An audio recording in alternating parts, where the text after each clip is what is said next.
right, welcome in. A very happy Thursday to you. It's Game Time Decisions here on the Sports Grid Network. I'm Joe Raineri alongside the one and only Mr. Craig Mish as we've got some afternoon baseball undergoing right now. Two games, in fact, in extra innings, if you can believe that. Yankees trying not to throw the ball away and the game away, much like they did yesterday. Right now, that game 1-0. They are in the bottom of the 10th with the White Sox, and the Cubs and Cardinals also second game back-to-back in extra innings. That game is tied 2-2 right now, top of the 10th. Both the Cubs and the Yankees, Craig, yesterday lost in epic fashion in extra innings, and they are trying to right that ship now. Both these bullpens look a little taxed here, but you got to love a little afternoon extra baseball, I guess, if you're in St. Louis and Chicago right now.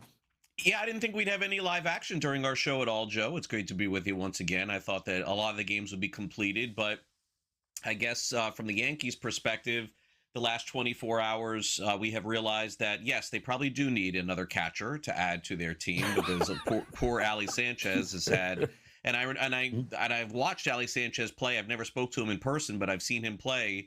And catchers, as you know, Joe, they hang around a long time. Like, they bounce around. You can be 40 and still be a backup catcher. Sanchez is not that, and he's going to have a really hard time now. And my guess is the Yankees will add someone, and then they'll bid farewell to Ali, which is not nice, but that's just the reality of what's going on. He's not doing very well since he's been there. And then for the Cardinals today, it was, really the same guy who's propelled them this season. We know that Jordan Walker's had a great year, Joe. But when you have a rookie like J.J. Weatherholt, who's had the year that he's had, he hit a home run late in this game off a left-handed relief pitcher. It just shows you how good this kid is. So we have both games tied at 2. And then, of course, the most exciting final today, without a doubt, is something that's only happened 35 times in the history of baseball. We saw a team down 3-0 in the 9th inning, down to their last out, and a walk-off grand slam. You just don't see that 35 times in history. Cody Clemens ended up doing that. Of course, Roger Clemens' son. And by the way, Cody Clemens is pretty good. Like out of nowhere, the last couple of years, he's really become like almost an everyday player in the big leagues. And I did not think that he was, but he definitely has been. Kind of keeps the Twins alive, Joe. Makes the Twins feel a little bit more excited. I'm, as we talked about, not very big on them, but this is the kind of game that, the players are excited. The front office is excited. They kind of feel like they're, getting a little bit on a roll. And here we are. About 4 days away from the trade deadline. Maybe the Twins feel like they can hang into this thing. But, that's why betting on sports, though, Joe, is tough. Like, I don't know if you had anything on that game today, but I was kind of thinking when he hit the grand slam, like, oh, my gosh, imagine having the other side in that game. Like, oh, it's got to be brutal. I can't imagine what Noah Cameron feels like, who goes out there and throws 8 innings of just domination there for Kansas City. I mean, he was good, and then, the wheels fell off. And by the way, I mean, Urseg's supposed to be the closer. No, that isn't good. Matt Stramp, no, that didn't work out either. Strong, 2 today. outs, by the way. That is just 2 outs to give up a walk-off grand slam is just, it's head-scratching here. You know what? I know that a lot of folks who are watching us and streaming us aren't particularly interested in the Kansas City Royals, so we're not going to waste 2 hours on them. But if you've watched Royals baseball, and again, I'm like Joe, I don't know that I'm quite the sicko like Joe, because I'm covering one team and I'm working on the broadcast one team. Like when I ask Joe, hey, what games did you watch? I haven't talked to Joe in a few days. He's like, games? I've watched every game. I'm like, what, buddy? Like, seriously? Like, Joe's like a sicko. So like me, I watch a couple, after working in baseball all season long. It's like today, I feel like I get a day off. But what I'm trying to say here in a long-winded way is that nobody's really watching the Royals. But if you did, and Joe has, so he knows, the Royals bullpen has been the worst. They've been the very worst, I think. And people talk about the Pirates and some other teams. Joe, the Royals bullpen has cost them, I'm going to say 10 to 15. Somebody said 20 blown saves. You never know how that's going to go. 10 games probably, I would say it's cost the Royals this season. Brutal. But to your point, Clemens has been actually very good for 19 home runs. Minnesota. And I mean, what else can you go wrong? I mean, he'd spent some time in the minor leagues. They thought that, all right, well, we're cutting It's time to cut bait with some of the higher contract guys. He had an opportunity, and now they can't get rid of him. So, I mean, kudos to him. I love stories like that. And yes, we know who his dad is, but, most people don't even know there's another Clemens in Major League Baseball right now, and he's holding his own. That's for sure. But 4-3, Twins win that one in epic fact, given the fact that I think they had gone 17. They got shut out yesterday in that Kansas City game. They went another 8 innings without scoring a run today. So 17 straight innings, and they walk it off with a grand slam home run. What a cruel game Major League Baseball can be. Yankees, by the way, White Sox tied it up, so now they are still, I believe, in the bottom of the 10th, first and second right now for the White Sox. And I do believe the Cubs just got a big hit there. So 4-2 Cubs in the top of the 10th. Cardinals still have to come up there in that one. So a little extra baseball. We'll see how much longer these games go here. But we do have some good ones still to come here tonight, including Pittsburgh and Cincinnati. Your Marlins, I think, is a pretty interesting set for them coming up here as well. Craig, against the Mets tonight. I think maybe the pitching battle of the night with Yuri Perez against Nolan McLean. McLean's a Oklahoma State, former Oklahoma State Cowboy there. But I don't know how many runs we're getting in this one. The market's down to 7. But I was very impressed with Yuri Perez against the Padres there. They didn't feel like they wanted to go to the bullpen in that game. Maybe left them out a little bit longer than they should have, but there's no doubt he's got more than enough stuff to limit this Mets lineup here tonight. Yeah, it'll be an interesting game. As soon as we're off the air, that's what I'll go to. And, naturally on the shows that I do, I don't talk Marlins betting, but I would say that the one thing to watch, at least for me tonight as a viewer, and that would go for anybody who's watching tonight, is that Yuri Perez, that Joe has mentioned, he's been one of the best pitchers in baseball over the last month and a half. That's absolutely true. His last start, he was really good, but he didn't strike anybody out, Joe. It was really strange. Like they had him changing his arsenal a little bit. So I don't really know what we're going to get tonight against the Mets. I'm not sure. They play 4 games in New York, Joe. I don't think the Marlins' plans are going to change. I think that they're going to kind of stand pat and hope that this group that got them to this point can take them to the postseason. Maybe they'll trade a player or two, but I don't think it's going to be anything significant. But I get asked a lot today on social media, like, what if, and I don't know how you feel about this, but what if the Marlins were to go 4-0 this weekend? If they were to go, because every series has been a sweep that they've been involved in one way or the other.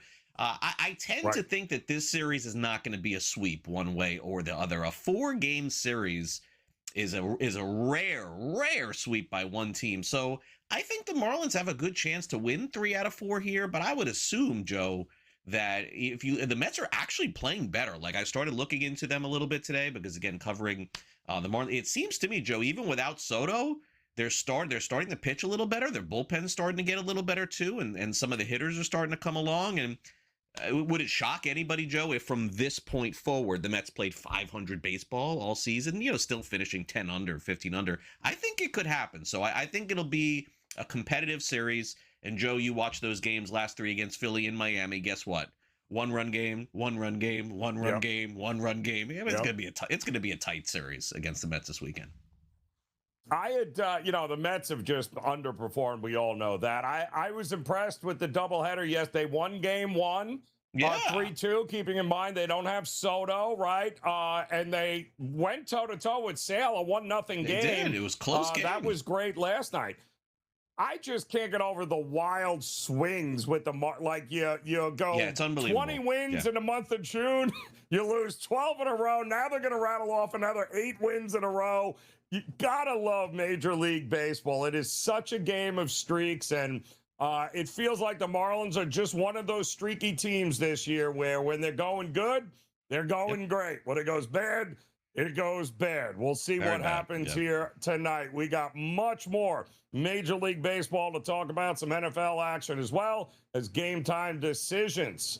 Getting ready to go here on a Thursday on the SportsGrid Network. Come back and join us here on the Grid.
All right, welcome back in Game Time Decisions here on the Sports Grid Network. I can't believe it, July the 30th. We're there. As we've got, it's August is here. We're football time. 10, 11 days from our first football game, and just like that, it is back. We got a lot, by the way. All the camps are open here. Guys reporting. We're learning a lot of guys. Big name players not available to participate at this point, but hopefully health will get better as we move along here. We've got still some disgruntled quarterbacks. I'm talking to you, Baker Mayfield, in Tampa Bay, which is never a good thing, but hopefully we start to get more positive news from guys like, hey, Patrick Mahomes, who, you know, it's never easy to come back from blowing a knee out, but that's exactly what he is doing. Daniel Jones, same thing, blows out an Achilles in December. Yep. They're anticipating him to be good to go. And then, of course, there's Tua, who can't play yet for reasons we still don't know. I did read into that. After we were done with the show. Okay, so after we were done with the show, I did make a couple calls and texts, and then this morning I read exactly what we talked about. And my understanding is that this is nothing. That's what it sounds like. It is really nothing. It is just them being overly cautious. It is the first week of training camp. I think, Joe, it sounds like he's absolutely going to play in the preseason. Maybe not the first game, but definitely the second game. So that's what I heard. And this is from people who don't care one way or the other. So, you know, be that as it may, another week of no Tua, starting to freak out a little bit, and then back on the field. First preseason game goes by. Second preseason game comes, Joe. Tua's practicing, plays in that game. Then we all ask the question: is he ready to go for the? You know, did he play enough? You know, so that's kind of the way that it's trending. But it is a back. I mean, you don't know, and you don't know with this guy. And you're right. The other question I wanted to ask you before we get into like heavy game stuff is that. You know, certainly you and I have been doing this a long time, and we've been hosting together for a long time, too. Did it feel like this summer, it felt like for the first time in a really long time, and maybe just 4 years because of the World Cup previously, Joe, it felt like there was no lull in summer sports to me for the first time in a really long time. Even when we had the World Cup 4 years ago, because it wasn't here and the games were like being played overnight, I didn't really feel that way, but I felt like we went straight through from the football season to the college basketball season to the opening day of Major League Baseball, then maybe a little bit of a pause, you know, in May, and then all of a sudden June, the World Cup started talking. We got into that in July. It felt like if we got any lull, to be honest, it's like right now.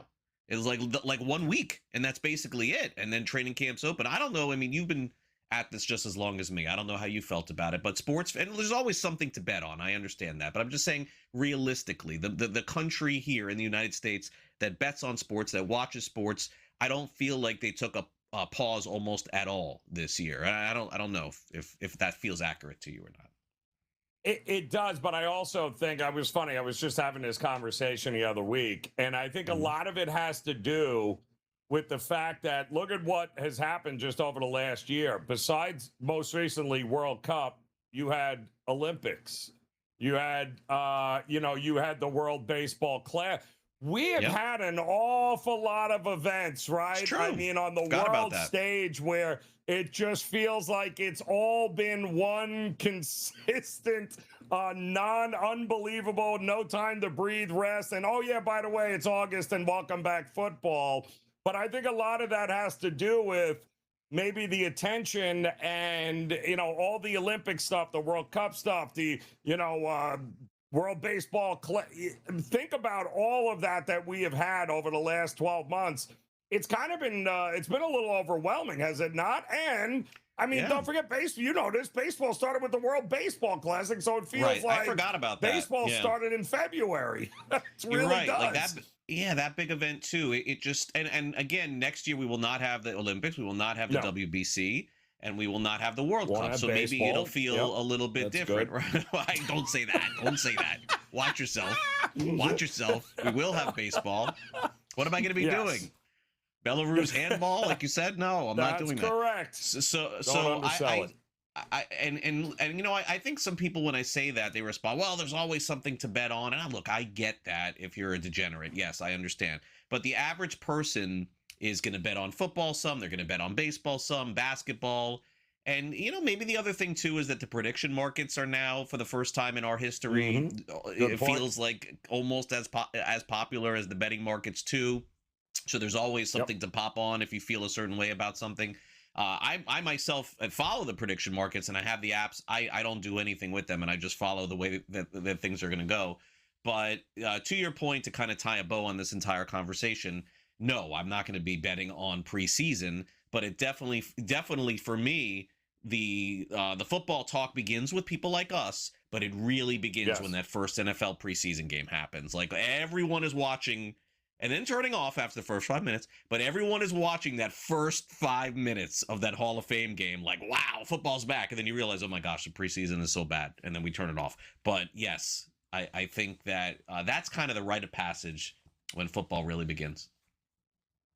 A lot of non-sports fans have been treated over the last year to a lot of sporting events on the biggest stages with some of the biggest names. So it's been an interesting year, that is for sure. And now it all comes full circle. And I mean, we're 30 days away. I mean, week 0 of college football is the last week in August. So we are 3.5 weeks away from absolute craziness here when it's all said and done. So, and listen, we still got a trade deadline coming up on Monday in Major League Baseball.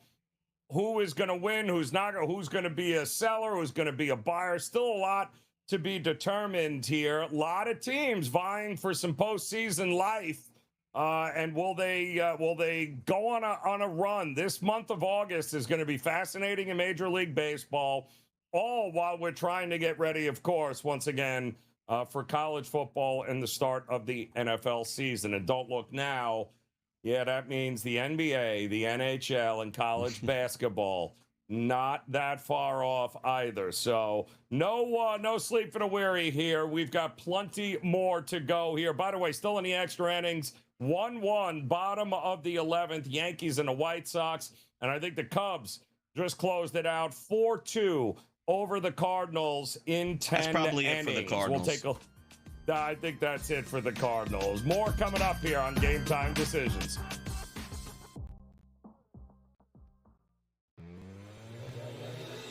Philly had issues elsewhere last year that were on full display in the playoff game against the Niners. They couldn't move the ball all game, and then they got in a 2-minute hurry-up drill, and they walked right down the field. Guys, Tom Brady would do Eagle games. Every single week he'd go, gosh, if they do some hurry-up. And then immediately they'd do some hurry-up, 2-minute warning, and they'd look like a completely different football team. In-game live, only on SportsGrid. You know, the dark days are ahead for the Warriors. And when Curry and Kerr and Draymond all leave, what are we going to be looking at that franchise that has been a mainstay of the NBA, you know, the face of the NBA and NBA playoffs for so long? Where are they going to be? So I see no issue with them bringing Draymond back. Why not? You have one last go at things with the trio that they still have there. But I see this as a very long season. Game Time Decisions, only on SportsGrid. Just can't win the big game. He can't get us in the big game. Well, we got to let him go now because we're tired. We'll keep the quarterback. So, you know what I've been saying? Okay, you kept the quarterback. Guess what? Mr. Lamar Jackson, it's on you now. Hey, It's on you. Absolutely. Right? It's on Lamar. It is totally on him now and the new coaching staff there. Outspoken with Dan Cilio, only on SportsGrid. I'd be looking to sell Louis Varland at this point just because his success has been great, but I'm also worried about how many more opportunities he's going to have given the dynamic of where the Blue Jays sit in the standings. You know, we've heard some rumors that they may be wanting to trade Jeff Hoffman, and it could open up a lot of opportunities for Louis Varland, but there's also nothing pushing the Blue Jays to continuously have out a great player when they're fighting for nothing when it's all said and done. Pro Baseball Today, only on SportsGrid.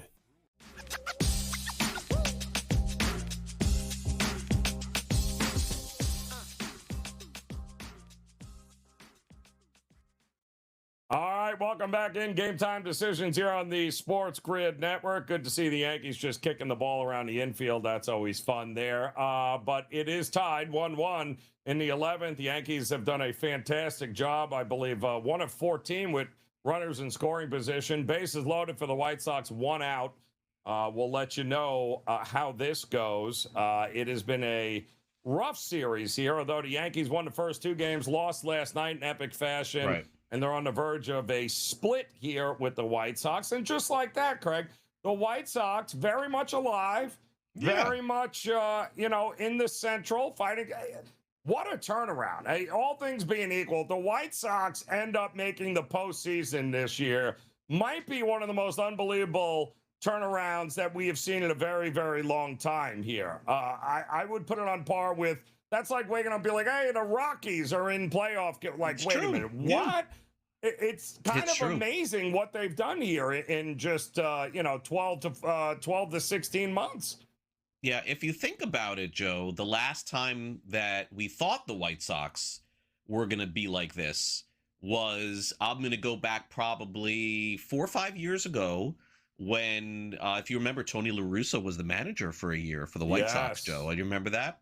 Eloy Jimenez and Yoan Moncada and Luis Robert, right? Like, those were the guys that were going to take the White Sox into the next period of greatness. That never happened. They got rid of all of them. And the way that I would summarize the White Sox a little bit amongst Major League Baseball fans is pretty anonymous.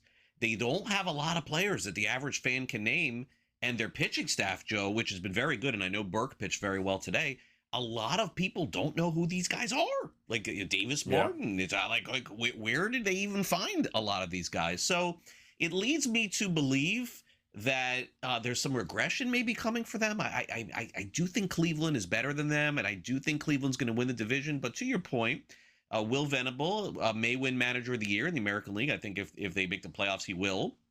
But I don't see them as a major threat. What's really impressive also for them is that the offense, which was so good April and May, they lost Murakami and hung around for a while. Like, Murakami may have been the best signing of anybody this offseason, but when he was out, they hung around because this kid Colson Montgomery was so good too. So maybe, Joe, I just don't think, and I'm not asking the White Sox to make crazy moves here in the next couple of days, but without that, Joe, do you really think they're as good as Cleveland? I don't. I think the Guardians are better. And so, but I could see it battling to the end. But you're right. Credit to them. Even if they only win 83, 84 games, still a surprise season. And they're in the thick of it, and nobody gave them a shot. It's a very good story, and it's what baseball is all about, is giving teams an opportunity to turn around in a year. And, yeah, nobody's saying you're not going to win 100 games, but you know what? You're in the postseason. You're playing extra baseball, which can't be said for a lot of other teams that have been absolutely horrific. So I was going to say, I thought you were going to say, like, I have to go back to the last time the White Sox were good. I thought you were going to say, like Greg Lazinski. I thought you were really going to go back there. Thomas? So, Thomas, like, I was like, how far back is he going to go here with this one? But no, Joe, don't you remember? You remember when they had Eloy Jimenez and Moncada? Like, that wasn't that long ago, 2020, 2021. They had Chris Sale too, right? But that's how they got. But that's how they got Moncada, and I don't remember all the guys in that deal. But I know that they got a bunch of guys in that deal too. But since then, remember also 2 years ago they fired Kenny Williams, who was their GM for like 20 years, and they brought in Chris Getz. He was getting ripped apart in the media. Oh, he doesn't know what he's doing. I mean, Getz is in line to be executive of the year too. That Murakami signing, Joe, is huge. One that like the Yankees in particular, I hate talking about the Yankees all the time, but the Yankees in particular got to be kicking themselves, man. Like that was a perfect guy for that park, and he didn't even get a lot of money to play with them. Like what did he get for the White Sox? 2 years, $20 million or something like that. Like, this guy's $100 million player. It looks like. Yeah. So exactly. So anybody could have signed really him. Good. White Sox did. Yep. Yeah. Yep. And the White Sox got him, and you know what? It's a great signing and puts them on the board, and you gotta love it here. I think it'd be great if Pittsburgh can make the postseason. I don't think they will, but I think you want to talk about an organization. I mean, who do you got in the NL? Listen, they're gonna have a shot, right? But if they do pull it off, I think that's another great story. How are these teams making now? It either says that the postseason's a joke because teams like Pittsburgh and the White Sox shouldn't probably be playing postseason baseball. True. But listen, don't hate the player, hate the game. You know what I mean? It is what it is. They can only go by it. With the Pirates, Joe, though, I think it's a little different. I want you to get back to the action, but with the Pirates, it's a little different. Let's also call it what it is. They signed Ryan O'Hearn to a 2-year contract. He's been really good for them. Good point. They traded for Brandon Lau from Tampa Bay. He's been better than him. So look, I mean, they made the right moves that pushed them to this point. The Yankees just walked in the winning run. Unbelievable. Philly had issues elsewhere last year that were on full display in the playoff game against the Niners. They couldn't move the ball all game, and then they got in a 2-minute hurry-up drill, and they walked right down the field. Guys, Tom Brady would do Eagle games. Every single week he'd go, gosh, if they do some hurry-up. And then immediately they'd do some hurry-up, 2-minute warning, and they'd look like a completely different football team. In-game live, only on SportsGrid. The dark days are ahead for the Warriors. And when Curry and Kerr and Draymond all leave, what are we going to be looking at that franchise that has been a mainstay of the NBA, the face of the NBA and NBA playoffs for so long? Where are they going to be? So I see no issue with them bringing Draymond back. Why not? You have one last go at things with the trio that they still have there. But I see this as a very long season. Game time decisions only on SportsGrid. Just can't win the big game. He can't get us in the big game. Well, we got to let him go now because we're tired. We'll keep the quarterback. So, you know what I've been saying? Okay, you kept the quarterback. Guess what? Mr. Lamar Jackson, it's on you now. Hey, It's on you. Absolutely. Right? It's on Lamar. It is totally on him now and the new coaching staff there. Outspoken with Dan Cilio, only on SportsGrid. I'd be looking to sell Louis Varland at this point just because his success has been great, but I'm also worried about how many more opportunities he's going to have given the dynamic of where the Blue Jays sit in the standings. We've heard some rumors that they may be wanting to trade Jeff Hoffman, and it could open up a lot of opportunities for Louis Varland, but there's also nothing pushing the Blue Jays to continuously have out a great player when they're fighting for nothing when it's all said and done. Pro Baseball Today, only on SportsGrid.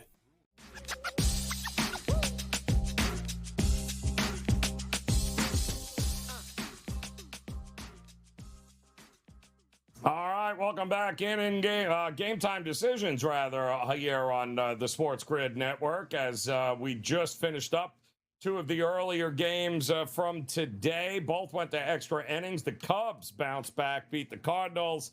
The Yankees made it to 11 innings, tied 1-1, and then proceeded to walk the winning run in on 4 straight pitches.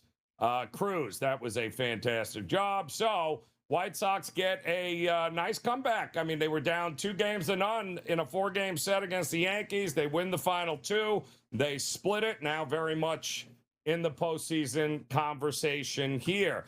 Yankees, the bats, they better hope that Monday deadline comes by and they can add some sort of bat to that lineup, because 1 for 14 with runners in scoring position, not likely going to get it done. When you mentioned the Cardinals with this loss, it's been a tale of 2 halves here, right? Even if you want to call the All-Star break the half. There was, the Cardinals of May and June that I didn't expect them to win as many games as they had to begin with. And then there's kind of the Cardinals here from about mid-July to where we are now, and they have just not, they're kind of playing themselves out of the conversation.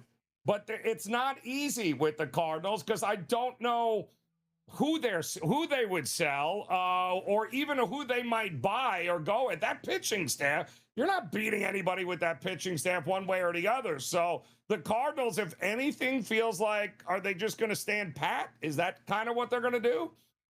Yeah, I mean, gosh, it's really not the right move for them.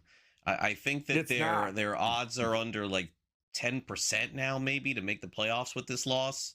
And look, I mean, the reason why they signed Dustin May was to do exactly what he's done and then trade him. And now, Joe, are they really going to keep him for the rest of the season? And I guess if the CBA stays the same, then they could offer him the qualifying offer. But Joe, they're talking about getting rid of the qualifying offer in baseball at the end of the season too. So like, I think that has to be part of the conversation.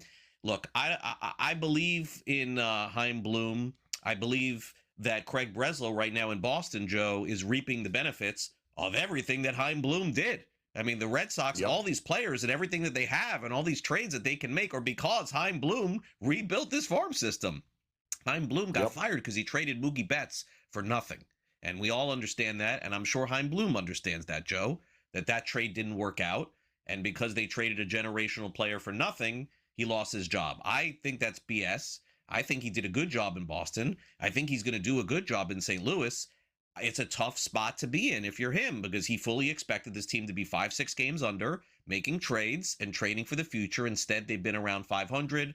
So long story short, if I'm him, Dustin May is playing on another team in a week. If I'm the Cardinals, I'm not completely punting the season, but I definitely am trading anybody that I can to get value back that may not be able to re-sign next year. So if I'm him, I'm making a deal. I agree. I think now's the time. If you're going to do it, now is the time. We kind of felt like the Cardinals were going to be in one of those transition years anyway, and that would be, like you said, Dustin May is exactly the kind of guy. Get some return back for the effort that you put in there, because my goodness, it feels like there would be some teams that will always overreact and probably overpay and look to help the Cardinals here by getting him. And to his credit, when he first came in with the Dodgers, there was some hype around him in a big way. Massive. Did some injuries, had to kind of change his philosophy, where he was going, what he was doing, didn't work out. And then he comes to the Cardinals, and all of a sudden, my goodness, he's been one of the most steadiest pitchers that they have had. And that's going to get noticed by teams who are contending. No, they're going to have offers on him, are they not? Absolutely. Yeah, he's not a star, and he's not going to start game one of a playoff game, or maybe even game two. But, he's cheap in terms of money, and he seems like look, he's not going 8 innings, but he seems like a solid 5-inning pitcher that can help you in the postseason chase. And if his ERA is around late 3s, early 4s, Joe, and he can stay healthy, he may be able to pitch in an ALCS or NLCS out of the bullpen, or maybe even game 4 or game 5. What's wrong with that? And that's a good point you mentioned. He was with the Dodgers. He was thought to be a superstar, right? Like, it was, I think, if I'm not mistaken, it was him as a pitcher, and remember Gavin Lux, that was the hitter. They had those two guys.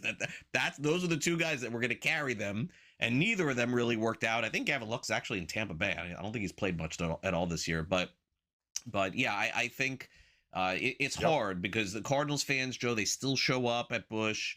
They have such a great fan base, and then now you're sending this message like, like it's over, this tarps off stuff, that's done. No one, we're not having fun anymore here. I understand it, but it is the right baseball move, because in that National League Central, and we certainly can look at the Cubs and Brewers, are not going to beat those teams out. So it's just the wild card, Joe. And I don't think they're beating out the Cubs for the wild card. And I don't think they're beating, I'm going to still throw the Phillies out there. That's the American League Central, by the way, guys. I don't think they're beating the Phillies for the wild card. I think they'll get it going eventually. And then, Joe, it comes down to, do you think the Cardinals are better than the Marlins? Do you think they're better than the Padres? Do you think they're better than the Diamondbacks? I think all those 3 teams that I mentioned are better than St. Louis, and Pittsburgh. So I think there's too many teams to climb for me. Too many. Yep. Yeah, I agree. And listen, I think Marvel's done a great job there in St. Louis, given, what he's got here, as they tried to get some of those aging contracts gone. Got a lot of young talent there, but yeah, now might be the time to say, all right, let's play for next year. And by the way, earlier today, Tampa beats Texas 3-2. Cedric Mullins, who I was just inquiring about, in fact, hits a home run, I think, to win it in the game, 3-2 there. But Shane McClanahan got pulled in this for back tightness, I think, in the 3rd or 4th inning. And that's not great for Tampa there. That They've already got a couple of guys, right, with Seymour that they're trying to figure out. Do we bring in a starter? Do we do? Right. Listen, nobody does that whole bulk relief thing better than Tampa and Absolutely. Kevin Cash there. But if McClanahan's going on the show, if this is some sort of long term, that's a problem for Tampa here, I think, as well, as they try to lock up the American League East. And, you know, I think there's a big difference between Tampa hosting a playoff series 100%. and having to go to road to Yankee 100%. Stadium, right? 100%, Joe. That you hit the nail on the head with that. Who has the most wins in the American League at home in baseball this season? Who has the second most wins at home in all of Major League Baseball? Tampa Bay. They know how to play there. I don't know why. I don't know exactly how it works. Do they know how the turf works and bunting and in the outfield? Maybe. Maybe they've got the secret sauce there at the Trop. I don't know. But the facts are the facts. Roof. Texas. The new roof. It's dark now, by the way. You can't see through it anymore. I know. It's crazy. I was there earlier this year. So I think, look, the way that it's Joe, they just took out the Rangers like no problem. They're just, they went to Boston, they got hammered, but then they get back to the Trop and they win. So it's a rare team where I agree with you. The Rays need to try to get the 1 seed. Or the 2, they can't fall beyond that and all of a sudden have to open up and play maybe somewhere else. So I don't know what their plans are. So their plans, Joe, generally will be different than some others because they're the kind of team that's going to make creative moves here. But I don't see them taking on big salary for 1 year that. I don't see. So what would they do? Even though Matt Chapman's not playing on San Francisco. And Caminero plays third. Let's just use that contract as an example because that's not going to happen. I don't see them taking that kind of player with 4 more years and $20 million a year. No. So they'd be looking at creative bullpen pieces.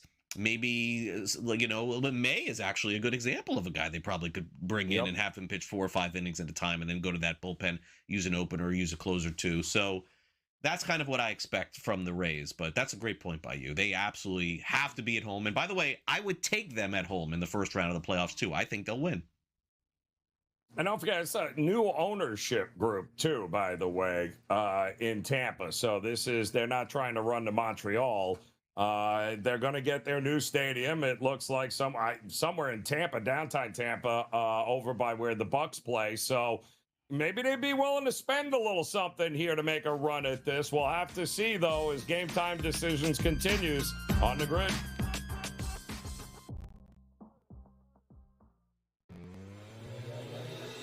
Philly had issues elsewhere last year that were on full display in the playoff game against the Niners. They couldn't move the ball all game, and then they got in a 2-minute hurry-up drill, and they walked right down the field. Guys, Tom Brady would do Eagle games. Every single week he'd go, gosh, if they do some hurry up. And then immediately they'd do some hurry up, 2-minute warning, and they'd look like a completely different football team. In-game live, only on SportsGrid.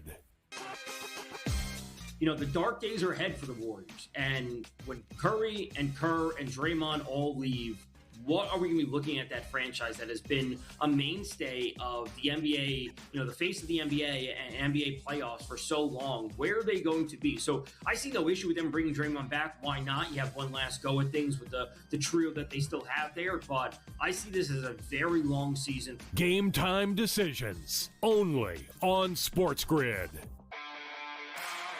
Just can't win the big game. He can't get us in the big game. Well, we got to let him go now because we're tired. We'll keep the quarterback. So, you know what I've been saying? Okay, you kept the quarterback. Guess what? Mr. Lamar Jackson, it's on you now. Hey, It's on you. Absolutely. Right? It's on Lamar. It is totally on him now and the new coaching staff there. Outspoken with Dan Cilio, only on SportsGrid. I'd be looking to sell Louis Varland at this point just because his success has been great, but I'm also worried about how many more opportunities he's going to have given the dynamic of where the Blue Jays sit in the standings. We've heard some rumors that they may be wanting to trade Jeff Hoffman, and it could open up a lot of opportunities for Louis Varland, but there's also nothing pushing the Blue Jays to continuously have out a great player when they're fighting for nothing when it's all said and done. pro baseball today, only on SportsGrid.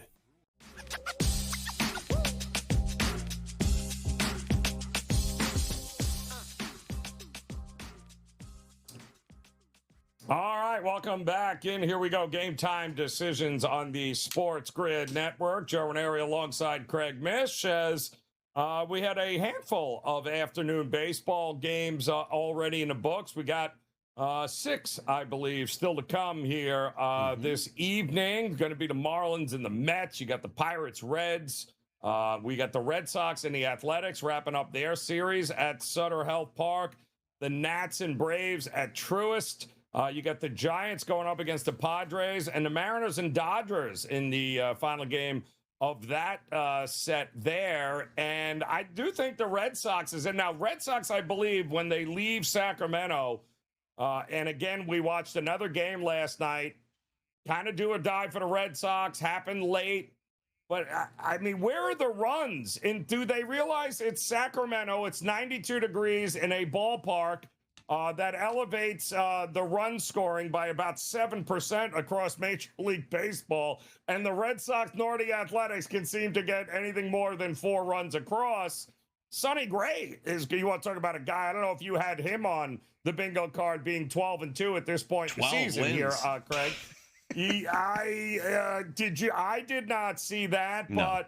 but we're still putting totals up in double-digit range. I think the runs have been suppressed a little bit for a reason. And the Red Sox, I think, have the Dodgers coming up next. That's right. Yeah, I was going to say, like, that's the mega series of the weekend. Red Sox Dodgers this weekend. In fact, if you think about it, with the way that the alignment is in Major League Baseball, the American League, like the Red Sox, they'll visit LA this season and then they won't go next year. So you would imagine a lot of Red Sox fans will be in LA to watch that series play out this week. And maybe, you know, look, I think that teams know what they're going to do come next week already, as we talked about yesterday. But make no mistake about it, the Red Sox can make a major statement. Nobody has really shined against the Dodgers this season when you think about it. There have been teams that have won series against them. Of course, they're not going to win every series. But nobody's really come out of there with me thinking that anybody's going to beat them at the end of the season. I don't see that team that has happened for. So would be imperative for them to get that win tonight. I think they will. I can't believe the A's are 17 games under 500. A month ago, everyone was saying, oh, the A's, how special, how nice. They're a good team. 17 games under 500. What happened to them? They're brutal. So I do expect the Red Sox to win tonight. I probably would even go the minus 1.5. I think eventually Red Sox bats will break out. They'll get Roman Anthony back. They'll get Ranger Suarez back. They'll get Garrett Crochet back. Doesn't look like Meade will come back, who they just got. And then they have been, without a doubt, Joe, not just with Miami, the Boston has been, it seems like, the most talked about trade deadline team thus far. Scooble, the most talked about name, but the Red Sox, to me, it seems like every time I'm going on social media or I'm going to any baseball talk, everyone's talking about what the Red Sox are going to do. Maybe they have the most holes, I don't know, but it's going to be interesting to see what they do, Joe, because I'm not convinced the Red Sox are going to make the playoffs. They had that great run, but yeah, I'm not positive about that. Like, I don't know if what we saw was real there. So interesting dynamic going on there. I mean, here we are on July 30th. On July 1st, the Red Sox were 11 games under 500. That's crazy. Sonny Gray was guaranteed to be traded, right? Yeah, and Chapman. At that point, he was going to be on the trade. That Chapman, everybody was going. And then they have now won, 19 of 22 this month. With still, they got an opportunity to win tonight, right? So to rattle off 20 wins in their last 23 games after being 11 games under 500. Now they're talking about extending Sonny Gray, maybe giving him an extension and keeping him there. I just don't see. I mean, what am I missing with him? I mean, he's been great. Don't get me wrong. He's coming off looking to bounce back here in one spot against Toronto, I think it was. Got him last time out, but you're not. He's 36 years old. Are we really extending him now, Boston? Is that the direction we're going? But you can't argue with the results, and the results for the last month. Great. And you saw this. 20 wins in June put the Marlins in a whole different category, right, Craig? 20 wins in July have now completely changed the direction of the Boston Red Sox. Yeah, but it's my true. question, and we talk about this all the time, did you peak too soon here, Boston? Because It's a fair question. The peaks and valleys are a mess here right now. Yeah, they're feeling great, and look, there was so much pressure on them to win. I mean, Trevor Story's another name; he's hurt too. So they do have a lot of players that can come back, and they should fight. And truthfully, in their defense, the American League is brutal; it's awful. So they really do have a chance, I think, to make the playoffs. Boston's not like some of these other teams like Arizona or Miami or Pittsburgh, where it's like you're wondering, will they go, will they not? I fully expect Boston to try and get in and then just, feel like it's the NCAA tournament, and then they could probably think that they could beat everybody. But I question that. I don't think so. And again, nothing against Sonny Gray, who's had a phenomenal career. I mean, think about the A's and the Reds and the Yankees, right? Didn't he pitch on the Yankees too? Like, he's pitched on so many different teams. He seems like he's been good everywhere that he's gone, and he never gets any credit. But he's your game one starter as it stands right now in the playoffs, Joe. Who is going to, if it started today, are you kidding me? With no Suarez and no Crochet, you think the Red Sox are going to win a series? I don't think so. I think a few weeks ago, with them as hot as they would, they'd beat anybody. They were rolling everybody. They rolled Tampa Bay.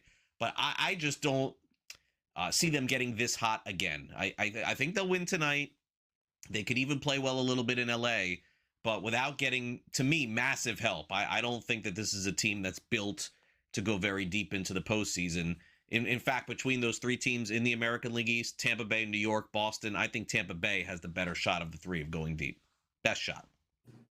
I agree. I think it can only go one way from here for Boston, and I don't think it's going to be good, because even Boston realized they needed help and they needed a bat, and then that bat got one at bat and then breaks his wrist, and now he's out. So not great there for the Boston Red Sox. By the way, Nick Kurtz gets hurt again last night. Likely not in the lineup for the A's tonight. Oh, man. So yeah, take Boston tonight. Yeah, take Boston tonight. I think Boston run line might be the call of the night there in that one. Yeah, 1.5 might not be a bad way to go. And I'm looking forward to that weekend series against the Dodgers. I think that's a litmus test, one that will give us a pretty good idea, give the Red Sox a pretty good idea where they stand on the hierarchy of things here. But the Dodgers did it again last night, 4-2, although they kind of led from, what did I say yesterday? I wanted to go out, get that second mortgage, and fade Lauer. And what does he do? What did they won another one of his starts last night. It's unbelievable. Game time decisions continues here on the grid.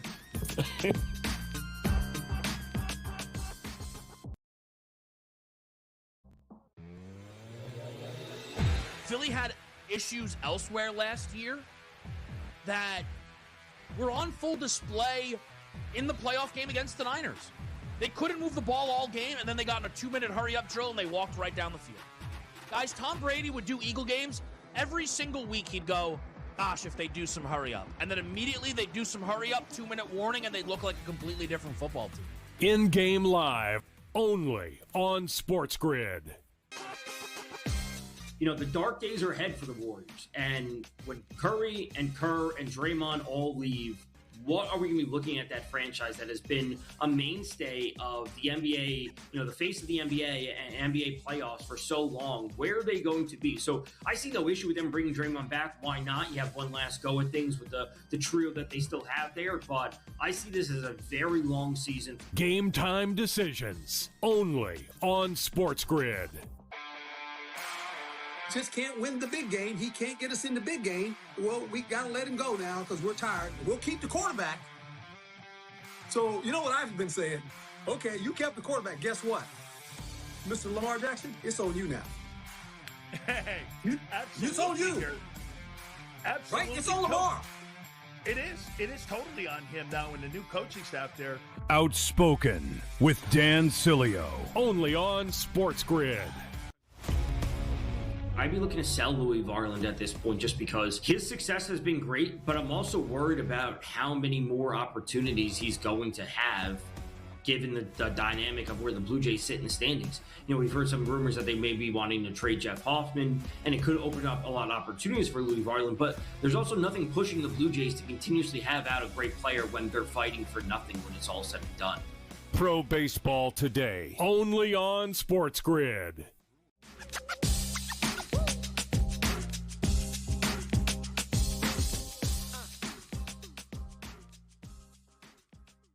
All right, welcome back in Game Time Decisions here on the SportsGrid Network as we look to wrap up this first hour together. We got more Major League Baseball games coming your way here tonight.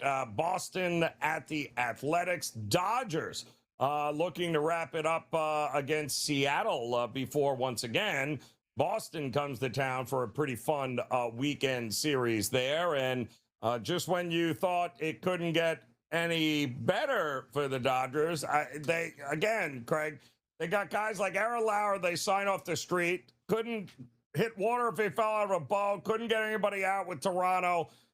Dodgers pick him up, and now it's 10 of his starts they have won for him, 4-2 last night. You know, so you gotta hand your caps off. Whatever's going on there, it's what change of scenery. I guess it's working for the Dodgers. No matter what they touch lately, seems to turn to gold, does it not?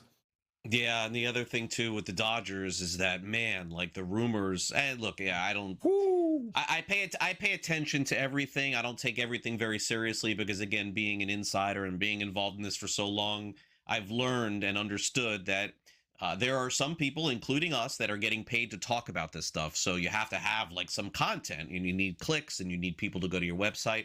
But a lot of discussion, Joe, about Skubal and the Dodgers, you know, a lot in the last 24 hours. He wants to go there after the season. Will the Dodgers make the deal now? Man, I mean, that's like, it's disgusting in a way. You know, it kind of makes me feel like if he is healthy and he ends up there, what are we even doing anymore? Like, at that point, the Dodgers are going to be such a prohibitive favorite to win the World Series, and anything can happen. And in sports, you never know what you know. In the NBA this year, we saw so many upsets, and in college basketball, you see so many upsets. But Snell and Yamamoto and Skubal in like a 1-2-3 game, I mean, put Snell at the end, but in a playoff scenario, and then Ohtani coming in out of the bullpen, and then Edwin Diaz coming in to save it. Like, how are you going to beat that team, Joe? Like, will they lose a playoff game? Like, it's disgusting to me if that happens. And you know what? It's just going to turn a lot of people off, but it's the reality of it. They can do it. They're not afraid to do it. And a lot of what, again, we've been kicking this can down the road for a long time, but the idea of the Dodgers handing out the kinds of contracts that they have been has kind of maybe pushed this issue to the forefront, this CBA. No, Craig, you know, when you're spending, you know, $250 million on the Kyle Tuckers of the world, right? It feels like that was just the last straw there, and the rest of the owners are like, enough is enough here already. And if they land Skubal, I mean, what is, because you know they'll figure out a way to extend him if they're given the opportunity. They'll lock him up, sign him up, and be good to go. Yeah, that I don't agree with. I think that he goes to free agency no matter what. I don't think any extension will be signed. Okay. I don't know if that's what you meant. I think maybe you meant just he goes to free agency and they sign him. Yes, that's absolutely possible. But no, I don't. I mean, he's Scott Boras. That there's like a 0% chance of that. I think he 100% goes to free agency. Could he end back with LA? Yes, but we don't know what a new collective bargaining agreement will look like. We don't know if anyone will get an Ohtani contract or a Soto contract ever again. It may be capped out at $250 million. I mean, it's possible that's all. And which is nothing wrong with that. But it's possible that that's the most that Skubal could get in a new market with a salary cap. I don't know, but it would. And by the way, it may not even be the only move that they make too, Joe. Like if I, and it's sad to say, but if I am the Dodgers coming up to Monday, it's exactly what I'm doing. It's exactly what I'm doing. Yeah. Like I am just poaching the entire market, building the ultimate 26-man roster to go into the postseason and say, you know what? We'll do your salary cap. and we'll do your salary floor, but let's have one more run at this before we get there. Yep. And I could see it, man. I could see it. I could absolutely see it happening. Offensively, I don't know. It doesn't seem like the market, Joe, for me. Maybe I'm wrong. It doesn't seem like there's a ton of great offensive options out there right now. But pitching wise, clearly, that's the guy to get at the deadline. And you got to think too, Craig, because if he's pitching for the Dodgers, you know what he's not doing?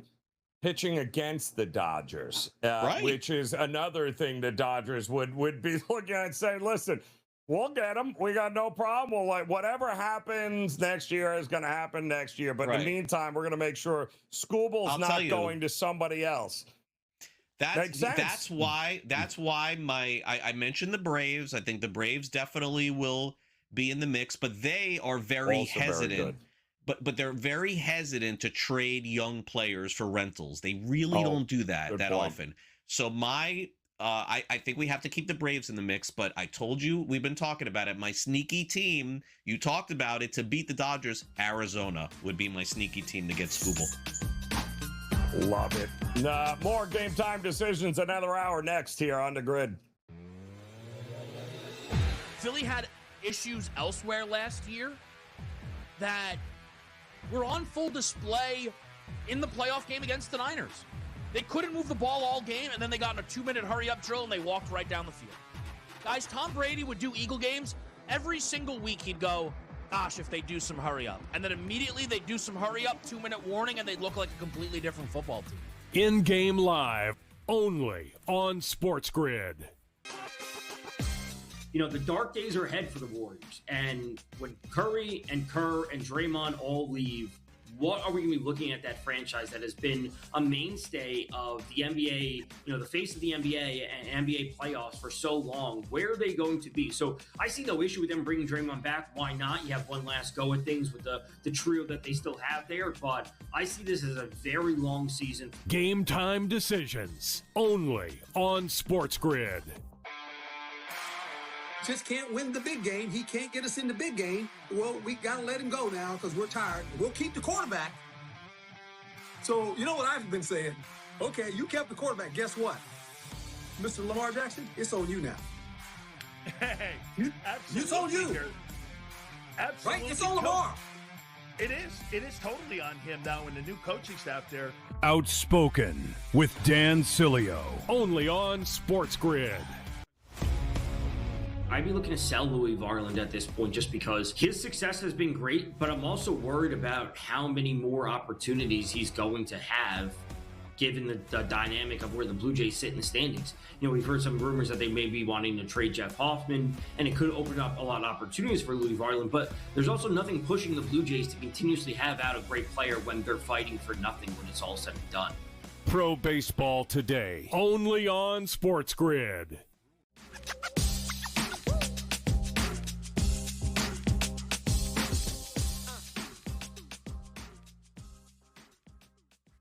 All right, welcome back trivia. in Game Time Decisions here on this Thursday. Another hour together, Joe Raineri alongside Craig Mish.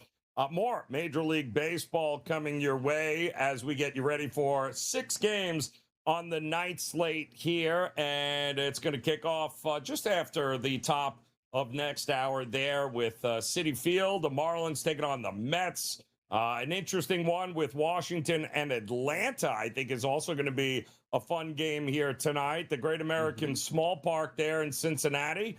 The Pirates and the Reds for a little central battle. That should be fun. Then a couple of West Coast games.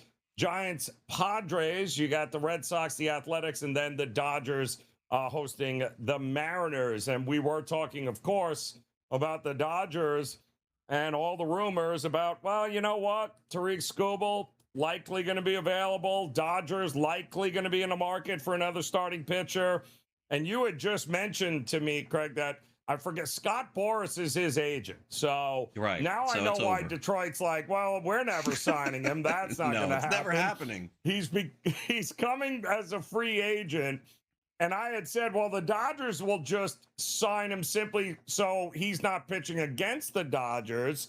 But you made a comment about, well, yeah, the Dodgers might get him, but he's going to hit free agency one way or the other because it's Scott Boras. He may sign eventually with the Dodgers, but Scott Boras apparently doesn't do extensions. Is that what you were telling me? No, he does not.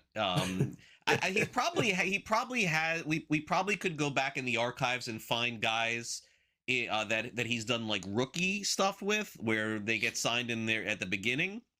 But there's only one player, to my recollection, that I know it. I know it now. You got it. You got it. I got it. Okay, we were playing. There was one guy. There was one, and he was going to be the best pitcher of all time. Just hit me. All time. Just hit me. Go for it. Yep. Yeah. It's and by the way, I mean their come on, their give us spring training facility is right down the road from me. You know it exactly. You know what it was? Am I wrong? Craig gave me and said, think about Paul Skeens when Paul Skeens came in. This guy came in, same hype, same going to be the greatest pitcher, greatest strikeout pitcher, everything of all time. And then of all time, and that was Strasburg. It's got to be with the Washington 100%, Nationals, 100%. and he was. Although I could make the argument, as ironic as this is, I can make the argument that Patrick Corbin should have been the MVP of the Washington Corbin was amazing. Nationals. You're right. Mm-hmm. Oh, it ended up ruining his career. But you're right. Strasburg, he had him from the time he came into the league. And at that point, I think Washington had more money than anybody to spend, right? And they weren't about, there was no way they couldn't sign him, no? Right. Well, they thought it was a weird thing at the time that Strasburg signed that deal with Washington, because we were like, wait a second here. Why would he do that? He was always hurt. Right. And there you go. So, look, you hate to think salacious things about somebody, but I'm kind of thinking that when Strasburg sat down with Scott Boras may have said maybe for the first time, hey, buddy, like, you've had a hard time staying healthy. You've put together 2 healthy seasons, and because that's really all it was at that time. Why don't you go ahead and do this? And he did. And to Scott Boris's credit, and Steven Strasburg owes a lot to Scott Boras for making that happen, because I think after the extension he signed, I think he still was healthy for like 1 more year, and then things just completely fell apart. I think as of 2 years ago, he was still getting paid by the Washington Nationals. He hasn't pitched in a long time. In fact, his last start ever was in Miami. I was at that game that he pitched, and he got hurt again. So going back to, why are we talking about this? Because any team that Scooble ends up with, it is a rental, and not every team and every GM and president and owner believes in that. But Arizona is one of those. They got a few years ago, if you remember, JD Martinez, and he led them in the postseason. It was a great move for them. And I could see that happening. And then you look at some of the other teams. The Cubs certainly could use him.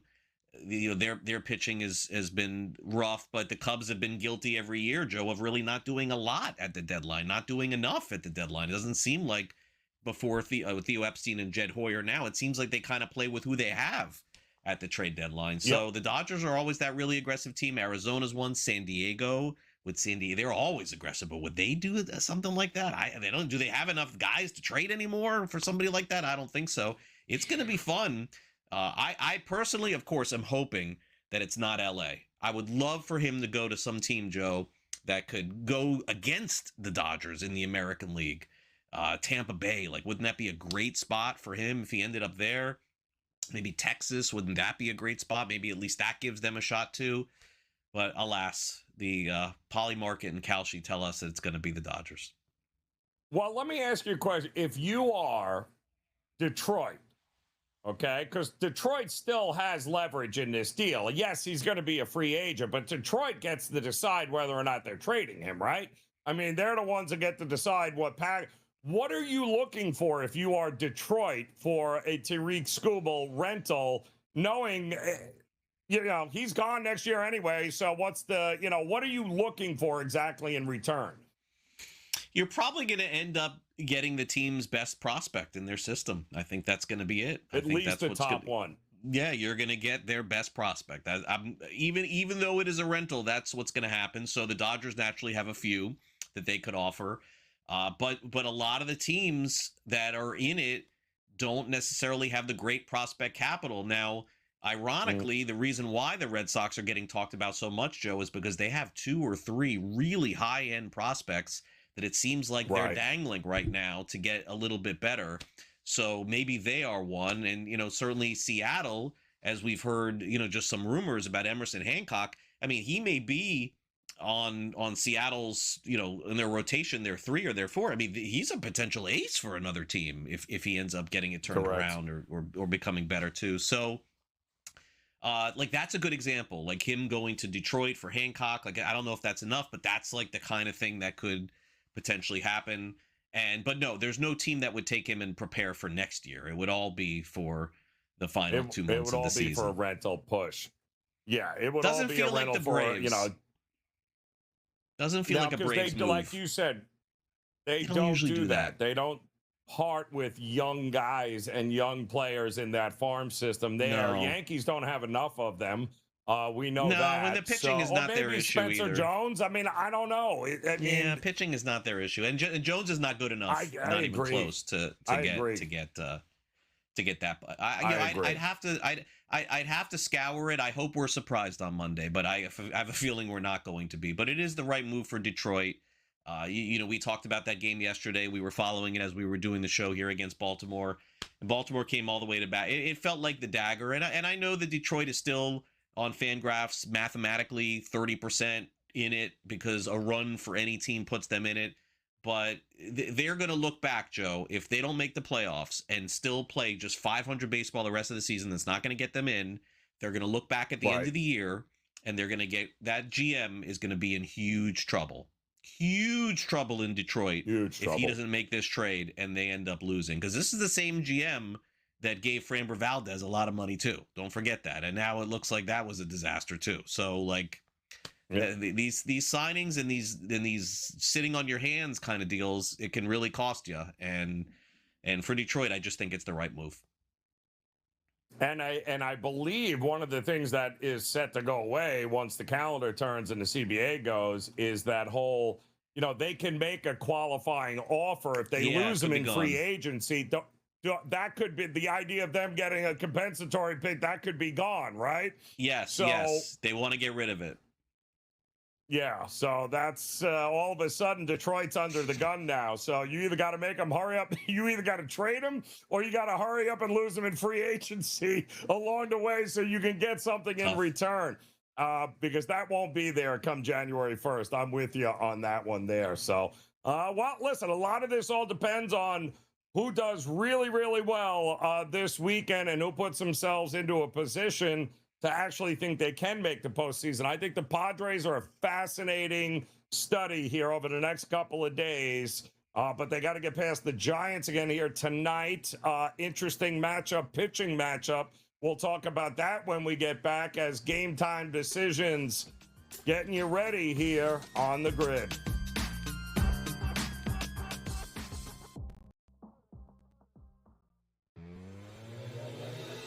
Philly had issues elsewhere last year that were on full display in the playoff game against the Niners. They couldn't move the ball all game, and then they got in a 2-minute hurry-up drill, and they walked right down the field. Guys, Tom Brady would do Eagle games. Every single week he'd go, gosh, if they do some hurry-up. And then immediately they'd do some hurry-up, 2-minute warning, and they'd look like a completely different football team. In-game live, only on SportsGrid. The dark days are ahead for the Warriors. And when Curry and Kerr and Draymond all leave, what are we going to be looking at that franchise that has been a mainstay of the NBA, the face of the NBA and NBA playoffs for so long? Where are they going to be? So I see no issue with them bringing Draymond back. Why not? You have one last go at things with the trio that they still have there. But I see this as a very long season. Game Time Decisions, only on SportsGrid. Just can't win the big game. He can't get us in the big game. Well, we got to let him go now because we're tired. We'll keep the quarterback. So, you know what I've been saying? Okay, you kept the quarterback. Guess what? Mr. Lamar Jackson, it's on you now. Hey, it's on you. Absolutely. Right? It's on Lamar. It is totally on him now when the new coaching staff there. Outspoken with Dan Cilio, only on SportsGrid. I'd be looking to sell Louis Varland at this point just because his success has been great, but I'm also worried about how many more opportunities he's going to have given the dynamic of where the Blue Jays sit in the standings. You know, we've heard some rumors that they may be wanting to trade Jeff Hoffman, and it could open up a lot of opportunities for Louis Varland, but there's also nothing pushing the Blue Jays to continuously have out a great player when they're fighting for nothing when it's all said and done. Pro Baseball Today, only on SportsGrid.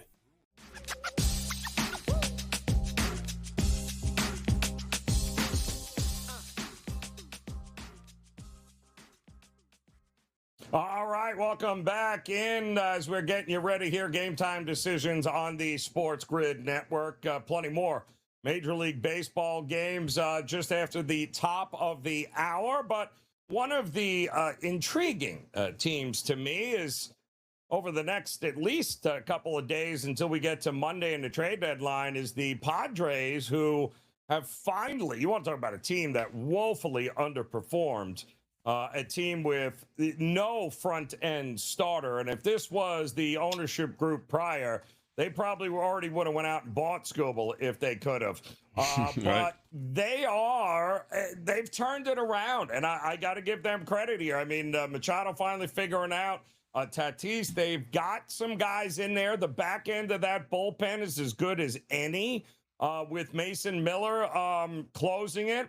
Now, they did just handle business again. I think it was the Rockies. They ended up you saw them firsthand against the Marlins at home last week. Now they're at home. They got the Giants. They won yesterday, I believe, 3-1. So now what do we do with this Padres team who is rolling out King, Walker Buehler? I don't know how, but there are some. I'm a guy like Seth Lugo, who was already with the Padres. Does it not make sense if the Padres went out and got somebody like that, Craig, to help them make a stretch run? Right. So the Padres right now, as it stands on FanGraphs, their odds are 22%. So they're sort of on the outside looking in on some of the other teams. But Joe, to your point, they were less than 10% a week ago. So they've really jumped up in terms of the odds. And so when their front office looks at it, they probably say, okay, we got a tough decision to make here. Are we good enough to win the World Series? No. Are we good enough to get to the NLCS? Probably not. So do we play for the wild card here? Because that's their only shot.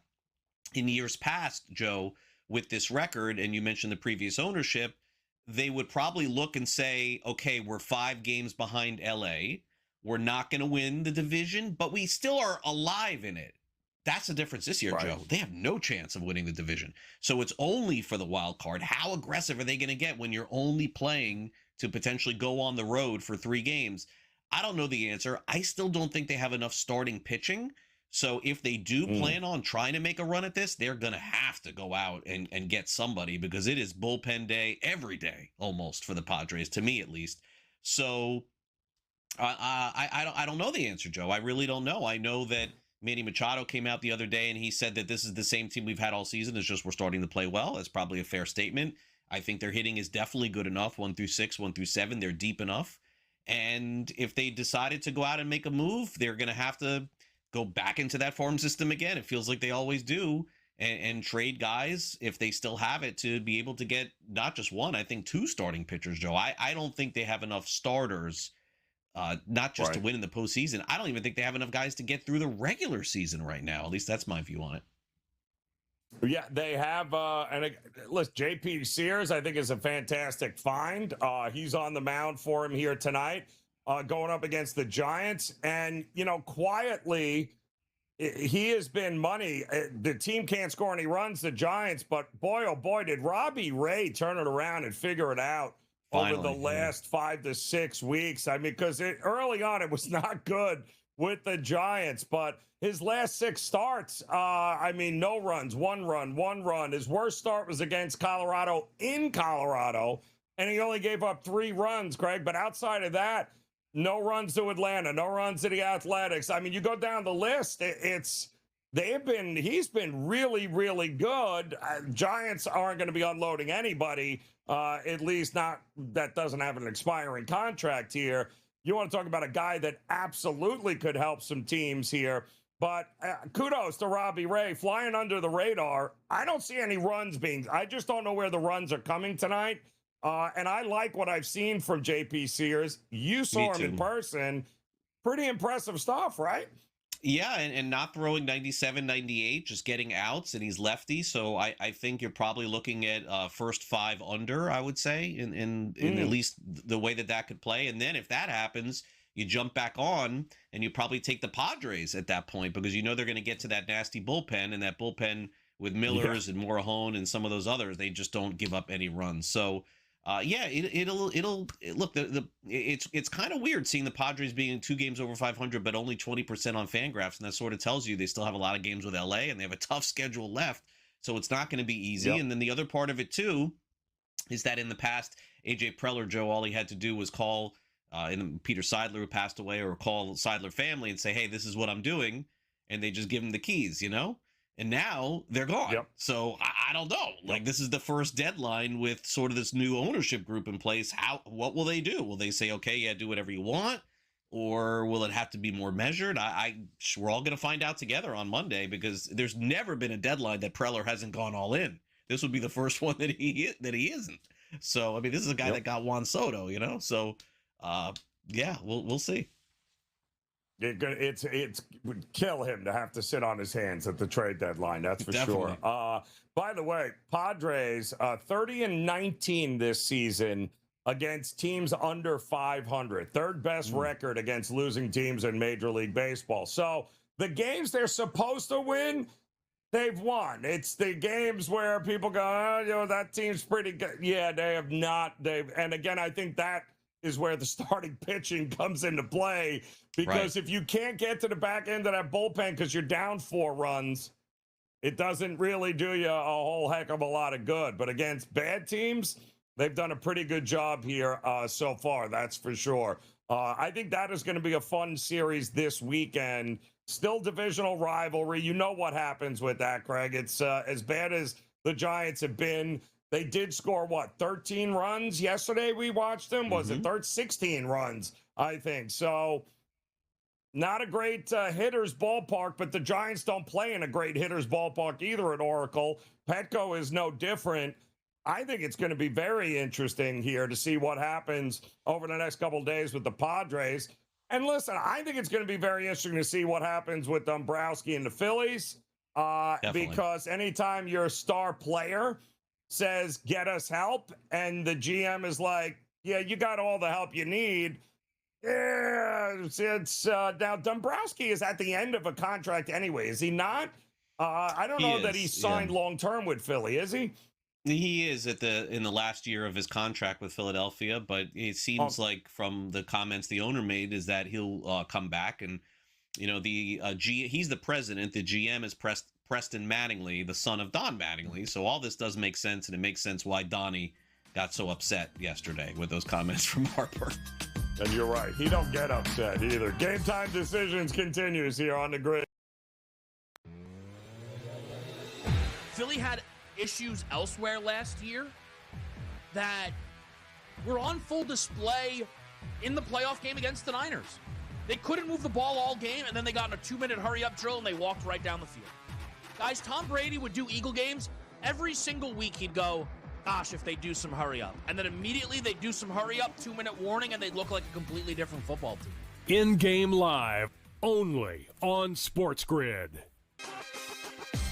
The dark days are ahead for the Warriors. And when Curry and Kerr and Draymond all leave, what are we going to be looking at that franchise that has been a mainstay of the NBA, the face of the NBA and NBA playoffs for so long? Where are they going to be? So I see no issue with them bringing Draymond back. Why not? You have one last go at things with the trio that they still have there. But I see this as a very long season. Game Time Decisions, only on SportsGrid. Just can't win the big game. He can't get us in the big game. Well, we got to let him go now because we're tired. We'll keep the quarterback. So, you know what I've been saying? Okay, you kept the quarterback. Guess what? Mr. Lamar Jackson, it's on you now. Hey, It's on you. Absolutely. Right? It's on Lamar. It is totally on him now when the new coaching staff there. Outspoken with Dan Cilio. Only on SportsGrid. I'd be looking to sell Louis Varland at this point just because his success has been great, but I'm also worried about how many more opportunities he's going to have given the dynamic of where the Blue Jays sit in the standings. You know, we've heard some rumors that they may be wanting to trade Jeff Hoffman, and it could open up a lot of opportunities for Louis Varland, but there's also nothing pushing the Blue Jays to continuously have out a great player when they're fighting for nothing when it's all said and done. Pro Baseball Today. Only on SportsGrid.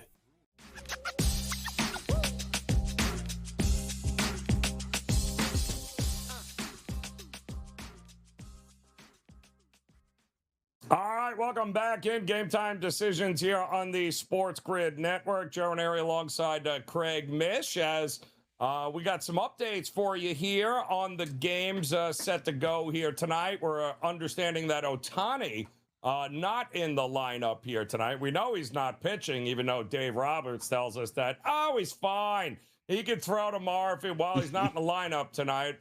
Against Seattle, so keep that in mind. We got a rain delay, it looks like, in Citi Field, so that game, that game is going to be pushed back a little bit. Gotta stay up now, late. I was going to say, Craig, that's not good news for you, Not but for they me, are pushing that back to 8:30. It was supposed to be a 7:15, 7:20. Hour pushback, McLean versus Yuri Perez, and listen.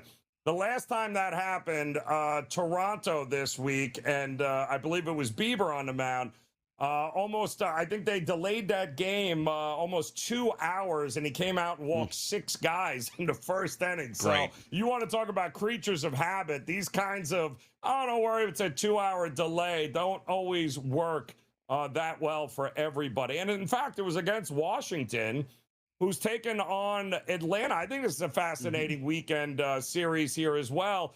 Jake Irvin is off the IL. He hasn't thrown since May 23rd for Washington, another one of those injury guys. He's going up against Grant Holmes, who I'm waiting for a team to put Grant Holmes in his place. He's got great numbers, except a lot of those underlying metrics telling me there's some regression coming here with Grant Holmes, but he's been great for Atlanta, who's got all sorts of injuries. Atlanta at home, they average 5-6 runs a game. I mean, how are we not getting runs in this one here? You would think so, and the Nationals pitching is not their calling card. It's been their hitting. They're number one in all of baseball with their hitting, and so that's a fair point that you would make. It's also interesting, like you mentioned, the White Sox are a surprise team in the American League. Well, let me ask you this, Joe. If you took the Washington Nationals and their record, you put them in the American League, guess who would be in the playoffs? It'd be the Washington Nationals. You know, it just shows you what kind of season Washington has had. You got to give them a lot of credit, too. They're not going to get it because they're in the NL and it's a little bit tougher. They're still in the wild card mix. Their percentages probably under 10% to make the playoffs. So I would guess the idea for them is probably to look toward next year. But I found it funny today, Joe. I don't know if you saw this. But there were some reports that said that the Nationals, instead of trading Foster Griffin, are looking to extend Foster Griffin. So let me explain to you why this is happening. Well, let me explain why this is happening now. It's to drive that price up right here at the deadline. They're trading this guy in 2 or 3 days. That's definitely happening. If they were going to extend him, don't you think they would have extended him already? You think they're going to run through this deadline on an expiring contract? No way. So true. It's a great move to put that news out there because it gets other teams to go, because he's, arguably, Joe, as far as left-handed pitchers are concerned, he may be number one available on the market right now. He's cheap. He's good. He doesn't throw 98, so he's going to be healthy the rest of the season. You think he is? I would take that guy and put him right there in my rotation, number 2 or number 3 on any team. He pitched great when he was here. I saw him pitch. He pitched great for Washington all season long. But come on, this is Joe. You know the messaging here. This is like if you are Houston. Let's use Houston. Houston calls Washington. Hey, what do you want for Foster? Oh, we're thinking of extending him. What are you offering? Oh, you're going to have to pick it up here a little bit because we may just keep him. Oh, stop. Washington's going to do the right thing here, and they're going to cash in on this guy too. I think that he's going to get. You're going to get. He's not Scooble, but you're going to get a lot back, I think, for Griffin. A great signing, by the way, for Washington. And by the way, they just got Connolly early from Boston, right? So it's not like they're really missing a ton. Early just goes into the rotation, and then Griffin goes to some other team to help them. And then if Griffin pitches well, he'll get a big contract in the offseason too. Works out well for everybody. And they loved Jake Irvin, who was actually, he's had some control issues in the past, but he pitched actually pretty well in April and May before he ended up going down on a 60-day IL. But getting a guy like that who misses a lot of bats, getting a guy going like that in there, and like you said, they have maybe an embarrassment of riches for them that they can take a guy who costs nothing and get the world for him at the break and still get some pitching in return because – listen, Atlanta right now, 6.5 games over Philly in the National League East, right? Washington, 8.5 games behind the Braves. And I think they're tied with Miami, but both are just 2 games out of that final wild card. So, this is a big series for Washington versus Atlanta. It's big for Miami against the Mets, too. Of course. But most of the guys that we're talking about who might would be traded whether they win or lose these games. Agreed. Is what you're 100%. 100%. I know it doesn't affect Washington at all. For Miami, I mean, look, I suppose on Monday, Joe, you can ask me if the Marlins go 4-0 against the Mets this weekend, which I don't think is going to happen. But if they were to go 4-0, we can revisit that conversation. But beyond that, I think both teams have determined exactly what they want to do. All right, we got more game time decisions straight ahead here on the grid. Philly had issues elsewhere last year that were on full display in the playoff game against the Niners. They couldn't move the ball all game, and then they got in a 2-minute hurry-up drill, and they walked right down the field. Guys, Tom Brady would do Eagle games. Every single week he'd go, gosh, if they do some hurry-up. And then immediately they'd do some hurry-up, 2-minute warning, and they'd look like a completely different football team. In-game live, only on SportsGrid.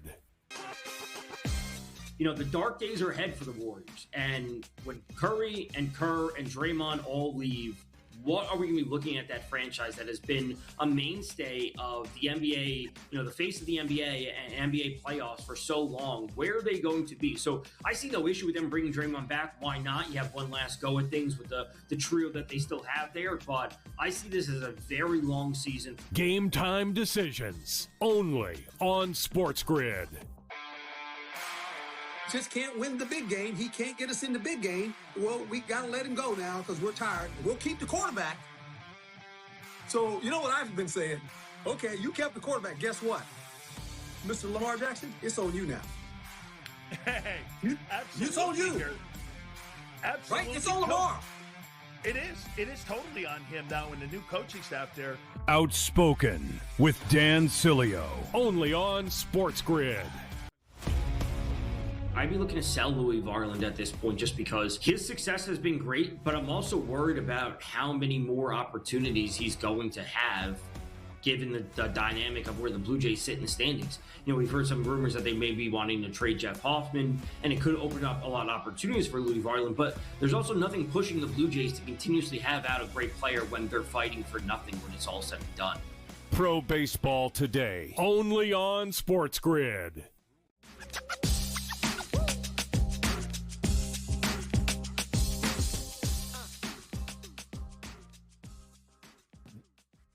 All right, welcome back.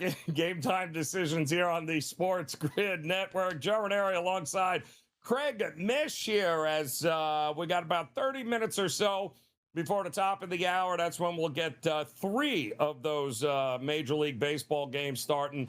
Pittsburgh and Cincinnati. And I'm sorry, Miami and the Mets has been moved back to the 8:30 time frame there. A little bit of weather at Citi Field. But Washington and Atlanta for sure at that time. And we were just talking here, Craig, that, listen, Washington tied 2 games out of the last wild card spot with the Marlins.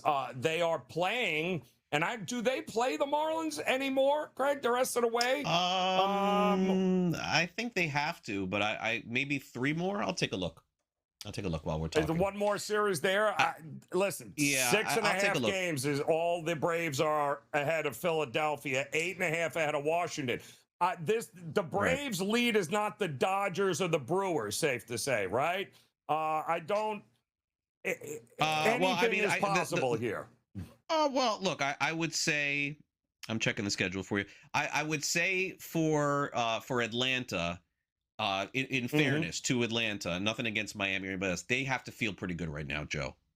They've built this lead, and Philly looks like a disaster, you know. So with everything that's going on, like if you're Atlanta, you're sort of feeling like, okay, like the Marlins just swept Philly, you know, in Philly in Miami. So it's not that Philadelphia can't catch Atlanta. I feel so much better about Atlanta winning that division than I did a week ago. I don't know. The Phillies are not playing good baseball. So Miami. Okay, let me see here. Miami plays Washington one more time, and they play them at home the 21st, 22nd, 23rd of August. I don't know that that's relevant. Miami plays Atlanta next week. They still play Philadelphia. And Miami plays Washington and Washington too. So yeah, so they have matchups left. Miami still plays all of these teams are playing Miami who still they plays. have to beat. Joe, the Marlins play the Cubs six times. They play the Cubs 6 times. Yeah, so there's and Arizona. So yes, that's exactly right. Everyone is still going to play everyone. Yep. But we don't know what these teams are going to look like in a week, and on Monday we'll know a lot more. We'll have a much clearer picture of that. But based on what's happened this season, it's expect the unexpected. The Cubs win 10 in a row, they lose 10 in a row. Marlins win a bunch, they lose a bunch. It's whoever is going to get hot in September. It's like the NCAA tournament. Whoever gets hot in March is going to end up going to the playoffs. And I think we're probably headed there again. Last year we would be sitting here and talking about how Detroit. They're good. They got great pitching. They're going to go far. And then Cleveland out of nowhere won 10 games in a row and won the division. So September really, unfortunately, is the determiner usually here. Yeah, it really comes down to that. And these are some young teams, too, here. But I do think we could see some new teams, new blood in the postseason that we have not seen before. I mean, okay, Dodgers, Yankees, we get it. Braves, all right, yeah, snooze fest. But can the Astros make it back? You said it. Maybe. The American League is a total disaster of 500 teams. It's not good. But, man, it would be great if you could get a White Sox in there for the first time. Happen. And I think Pittsburgh also. Where would Pittsburgh be if they were in the American League? I mean, that's because that's really true. what it comes down to. Yeah, true. Not good. I think the only development, at least in my opinion, that's happened trade deadline wise over the last 24 hours is Toronto. I think for me, that's the team that just has to look in the mirror and say, I mean, you got Tampa ahead of you, got Boston ahead, you got the Yankees ahead. Like, when you really think I just don't think Toronto has any chance, Joe, this year. Even though the AL stinks, I just don't think so. Guerrero, it's going to be a wash season for him. He's having a terrible season. Their pitching hasn't been as good. Sometimes you just got to know who you are. It's really hard in that market because they're coming off a World Series. They spent a lot of money again, but I just don't think it's happening for them. So I would be curious where George Springer goes. I think he could help a team a lot. And, they have some other assets. Yeah, Bieber. They have some assets to trade. So I think Toronto, it's just too, even though they won, I think yesterday, the day before, whatever, I think time is up for them. I think they have to reset for next year. Yeah, I would not, under any circumstances, trade Max Scherzer, though. If I'm Toronto, you got to build around Max Scherzer still being on this roster for some reason to eat up the innings there. Max Scherzer. All right, I think he threw 2 innings and 100 pitches. And you're good to go. Yeah, just keep it at 2 2.3 innings. Nobody does it better than he does.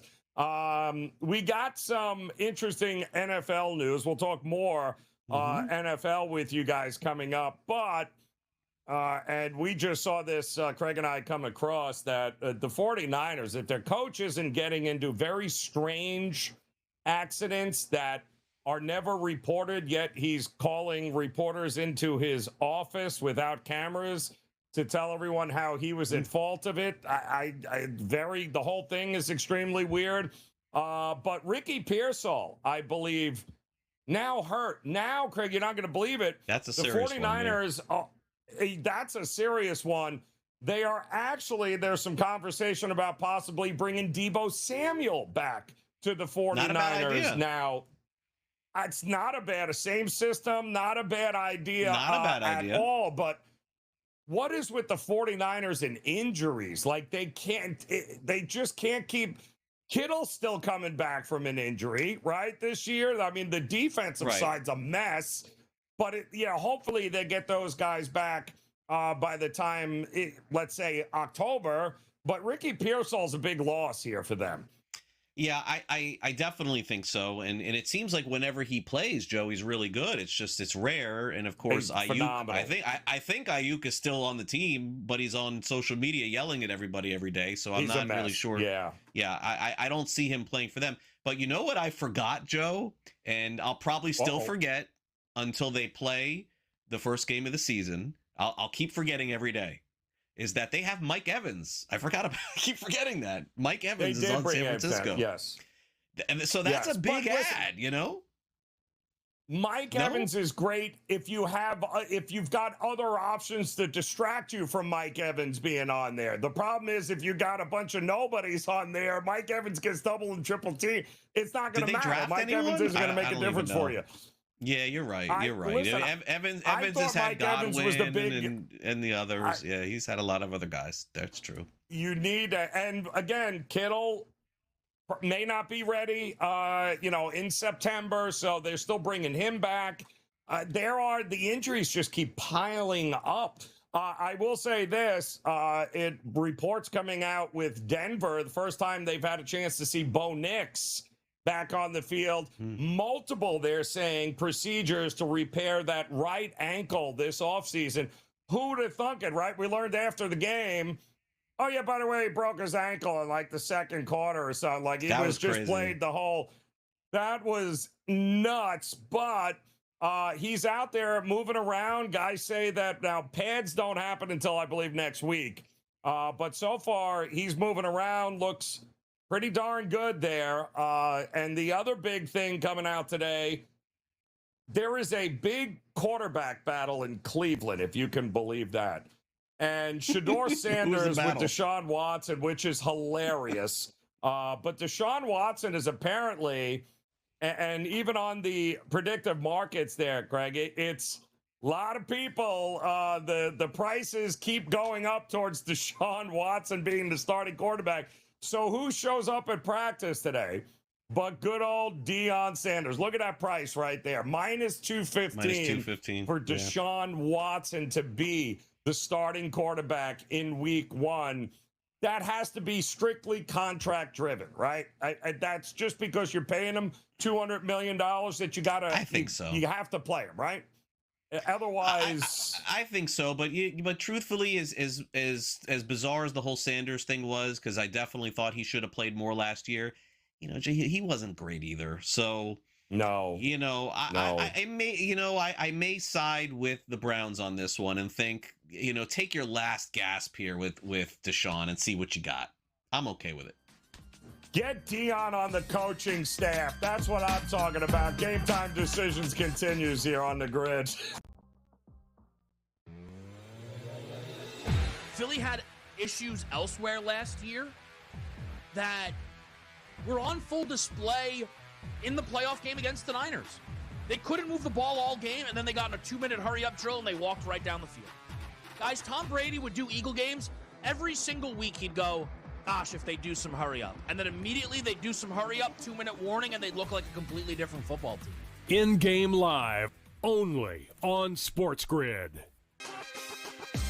The dark days are ahead for the Warriors. And when Curry and Kerr and Draymond all leave, what are we going to be looking at that franchise that has been a mainstay of the NBA, the face of the NBA and NBA playoffs for so long? Where are they going to be? So I see no issue with them bringing Draymond back. Why not? You have one last go at things with the trio that they still have there. But I see this as a very long season. Game Time Decisions, only on SportsGrid. Just can't win the big game. He can't get us in the big game. Well, we got to let him go now because we're tired. We'll keep the quarterback. So, you know what I've been saying? Okay, you kept the quarterback. Guess what? Mr. Lamar Jackson, it's on you now. Hey, It's on you. Absolutely. Right? It's on Lamar. It is. It is totally on him now when the new coaching staff there. Outspoken with Dan Cilio. Only on SportsGrid. I'd be looking to sell Louis Varland at this point just because his success has been great, but I'm also worried about how many more opportunities he's going to have given the dynamic of where the Blue Jays sit in the standings. You know, we've heard some rumors that they may be wanting to trade Jeff Hoffman, and it could open up a lot of opportunities for Louis Varland, but there's also nothing pushing the Blue Jays to continuously have out a great player when they're fighting for nothing when it's all said and done. Pro Baseball Today. Only on SportsGrid.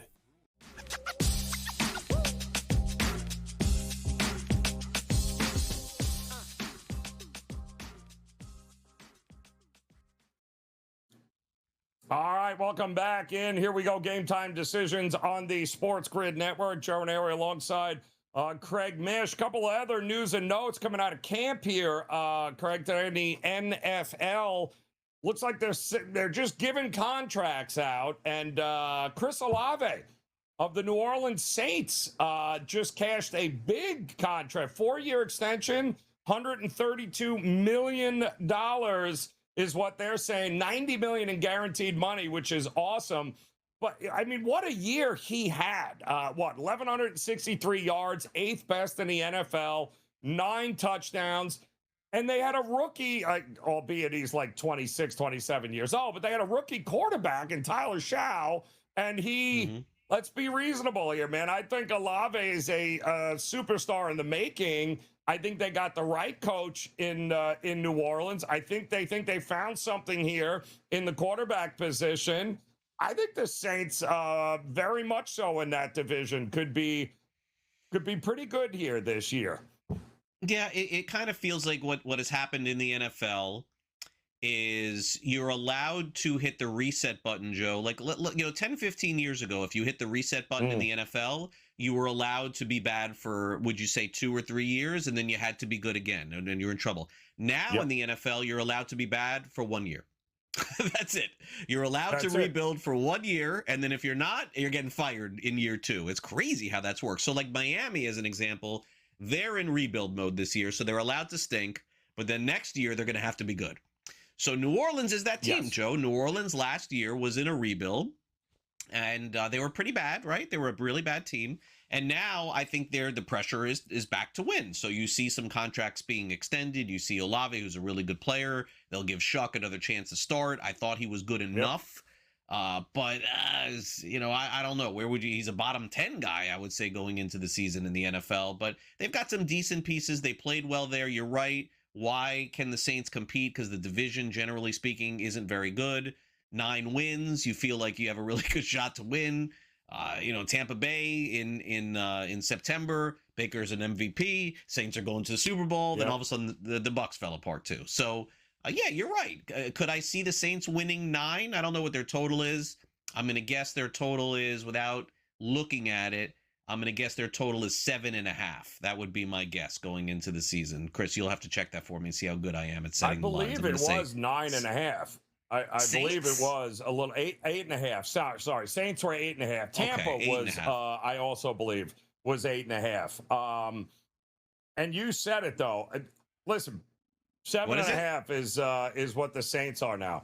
Yeah, I'm 7.5. I'm good. Tampa, who a lot of people think is still going to compete, and I don't see how. Baker Mayfield shows up at camp today, and he's basically in front of the microphone ripping the organization, going, the time for negotiations is over. They disrespected me.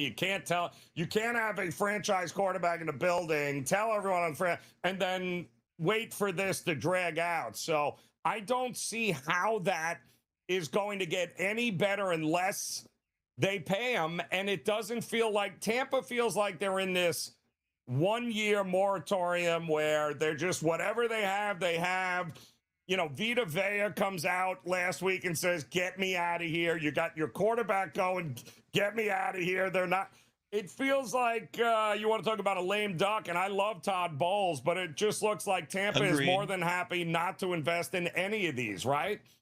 Agreed. And, we may see this a little differently on Baker Mayfield. So I don't think that Baker Mayfield is gonna put have a bust in Canton. That I don't think. But I think because the state of quarterbacking, Joe, is so bad in the NFL, I think the Bucs absolutely should be paying Baker Mayfield, because what are you gonna do without this guy? Right. Like, if you said, okay, is Baker Mayfield a top 5 quarterback? Of course not. Is he top 10? But then you're right there. And there are 30 teams in the NFL, and he is an upper third guy in the league. And upper third guys, Joe, make $40 million a season. The Dolphins paid $40 million, So yep. they have no choice. You are not going to find a better guy in the draft via trade. It is not going to happen. He's an upper echelon quarterback in the National Football League, and I don't blame him. He's played like it. Did he regress in the second half of last season, Joe? Of course he did. He was, I think, if I'm not mistaken, on the betting sites in April and May, it's baseball. In September and October, he was the favorite to win the MVP for a while, and then the wheels fell off a little bit. To your point, I think on the betting sites, the number one coach to be fired starting the season, I don't know if it's Todd Bowles, but he's going to be in that conversation. You're 100% right. He is right there. It feels like the Bucs are in sort of this let's feel things out season. Wait and see. Wait and see until at the end of the season they end up going 7-10, something like that, and then they let's call it crazy. Let's get crazy. Then they rehire John Gruden to be the head coach again, something like that. It feels like that's the direction we're headed here. Yeah, they're going to bring Tony Dungy back and see what happens here. Doesn't it feel like they could do something like that, though? It feels like to me like they would do something like that. So let me add from that perspective, because I get it from Baker's point of view, right? He signs a couple of years ago, a 3-year deal. He's in the final year of that deal, right? In his time there with the Bucs, he's 27-24, right? He did lead them to the playoffs, right? As the NFC South champion, and 23-24, right? So 2 seasons, he was a Pro Bowler. I get it. Averaging about the contract that he's gotten, about $33.33 million, which I'm going to give you some names. It's 16th among active quarterbacks right now. It's a little below, but he's in the same category as Daniel Jones, Sam Darnold. Is he I think he's better than those guys? I think he's better than those guys. Yes, I do. Okay, so there you go. Well, in my opinion, I'll give you another example. If I told you you could only have 1 or 2 guys, and you could have Baker Mayfield or Trevor Lawrence, who would it be? Oof. It's close. Maybe you would say Lawrence, but close. Have Craig Mish. No, you would not. I'd be on my back. No, I'd be like, you may take Lawrence. You may take Lawrence, but it's kind of close. Team. Right, but it's kind of close. So, and look at how much money Trevor Lawrence is getting paid. Baker Mayfield deserves it. Baker Mayfield should be a paid top 10 quarterback in the NFL. Is he? 3 years probably ago, not. he was backing up. He was the 3rd stringer on the Rams. In the Rams. Game time decisions continues.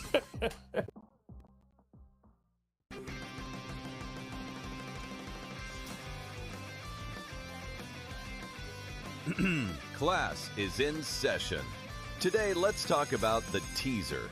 A teaser is a multi-leg bet where you shift the point spread in your favor. You get better numbers, but every selection has to win. It doesn't matter what you bet if you don't have the insights. Tune into SportsGrid and get ahead of the class. The dark days are ahead for the Warriors. And when Curry and Kerr and Draymond all leave, what are we going to be looking at that franchise that has been a mainstay of the NBA, the face of the NBA and NBA playoffs for so long? Where are they going to be? So I see no issue with them bringing Draymond back. Why not? You have one last go at things with the trio that they still have there. But I see this as a very long season. Game time decisions only on SportsGrid. Philly had issues elsewhere last year that were on full display in the playoff game against the Niners. They couldn't move the ball all game, and then they got in a 2-minute hurry-up drill, and they walked right down the field. Guys, Tom Brady would do Eagle games. Every single week he'd go, gosh, if they do some hurry-up. And then immediately they'd do some hurry-up, 2-minute warning, and they'd look like a completely different football team. In-game live, only on SportsGrid. They come in a lot more better prepared to play than, say, we did, having to learn some of the things that we learned coming into the NFL that we weren't learning in college. A lot of these kids are getting quarterback coaches, as far back as junior high school and all the way through high school into college. So I think the position is a lot more stronger than it's ever been. Outspoken with Dan Cilio, only on SportsGrid.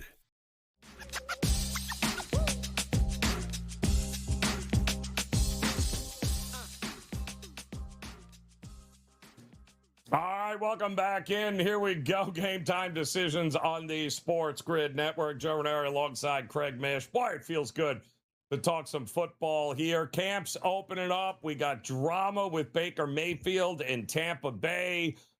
We've got, and by the way, the Giants got a bit of good news as well today, Craig, because believe it or not, Malik Neighbors, who we heard a couple of months ago, oh, boy, the rehab is not going well. He may not even be ready for well, it turns out he's not on the physically unable to perform list. He's actually out, and they expect him to be with the team starting next week. And that is great news because Malik Neighbors, I think, is that if I'm Jackson Dart, I am bubble wrap him, put him in the corner, all good to go, get it going.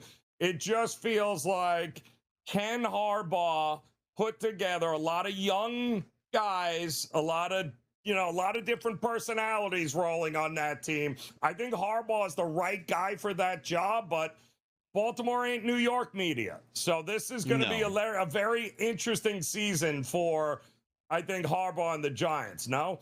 Yeah, the one I'll take exception to one thing a little bit. You're right about the media, that I will say. But I would also say, Joe, it kind of feels like the NFL is sort of state-run media now. It doesn't feel like the media matters that much in the NFL. Yeah, your access to the locker room is now so limited to what it was 10, 15 years ago. The chances that you have to stir it up as a media member, those days are kind of gone. In baseball, you still have that access. And in the NBA, you get to shoot around, and hockey, the skate around. You really don't get access to the players like you used to in the NFL. So I don't know that the media is a huge factor for a guy like Harbaugh. He's also been around a long time. So but the difference is that when he got to Baltimore, he didn't really have expectations, and then he rose them up. The expectations now, because of what has happened, and he signed that mega deal with New York. I think that's why, is that he's one of the highest paid coaches now in the NFL. After letting go by the Ravens. But it was funny, we were talking before the break, and just to sort of drive the point home that the league is so crazy from year to year. Used to be you build for 3 years and it's a system. And you're talking about Malik Neighbors being hurt. What, Joe, if I would have told you we were sitting doing these shows in August 2 years ago, and I told you that Deebo Samuel would not be on a team, and Stephon Diggs would not be on a team, and Tyreek Hill would not be on a team. And we're literally 2 years ago, you would have said, you're out of your mind. These are like the three of the best 5 wide receivers in the NFL. The league, the amount of pressure on these teams, and these, like, if you are a sliding player in the NFL and a fading player, you basically don't get signed. So there are still some players out there that, what have you done for me lately? Impact. It is. You just fall apart, and you're kind of done. Your career's kind of over just so fast. So we that's why we're mentioning Pearsall, maybe Deebo Samuel, someone else. We looked it up, and Christian Kirk is there, and Demarcus Robinson is there. I think the 49ers probably feel like they have enough, but I do think that we will have probably another wacky year like we always see in the league. And, certainly there's injuries every year in training camp. Now, we've seen less the last couple of years injury-wise because teams aren't playing their players in the preseason at all anymore. And they're only playing them in these joint practices, Joe, a little bit. And that's like the joint practices that you'll start to hear about, that's the preseason now in the NFL. When they have those, the guys play in that, and then they don't play in the actual games. But still, you have to pay $100 a ticket. Go figure that one. So that's kind of where we're headed here with the preseason coming up. Yeah, well, which, by the way, the 6th of August, Craig, would that be what, next Thursday? Next Thursday or Friday. Is that what we got? Thursday. Next Thursday, yeah. And that's your Hall of Fame game, folks. That's your 5 minutes of getting very excited. 5 minutes, turn it on. Wow, football's back. Yes. And then we're like, who are these guys? And then we turn. Then we off to baseball. How did they land with the Panthers and Cardinals, though? Yeah, that's word, true. I have no idea. Is somebody going in the Hall of Fame from those teams? Usually that's the way that it works.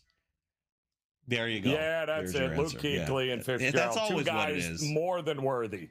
Yeah, more than worthy. Oh, no, of going there. absolutely. Both guys, 100% Hall of Famers. Yeah. Kuechly University too, of Miami, Luke Kuechly, no? No. Wasn't he? He wasn't a Miami guy? No, definitely not. Yeah. Oh, BC. That's right. He was BC. Yep, Boston College. Yeah, but Kuechly retired he's running early. the front office now, isn't he? Isn't he running a front office? Is he with Carolina? I think he went. I don't know. Maybe. I think he ran right to the front office there, and you're too many. I know he retired, there, but my goodness. yes, the concussions ended his career, and then Larry Fitzgerald basically played at a super high level from beginning to end with his career, like only the last year of his career. Unreal. Larry Fitzgerald. Kurt how many Warner? would he have won with Tom Brady? Like, how many would he have won with Tom Brady? Yeah, Carson he Palmer. did get to the Super Bowl with. He did get to the Super Bowl with Kurt Warner. And I remember lost to Neil Fitzgerald. O'Donnell. Awful. Yes, just awful. I don't even want to hear it. Craig Mish, always a pleasure. In-game live game day continues here on the grid. Enjoy.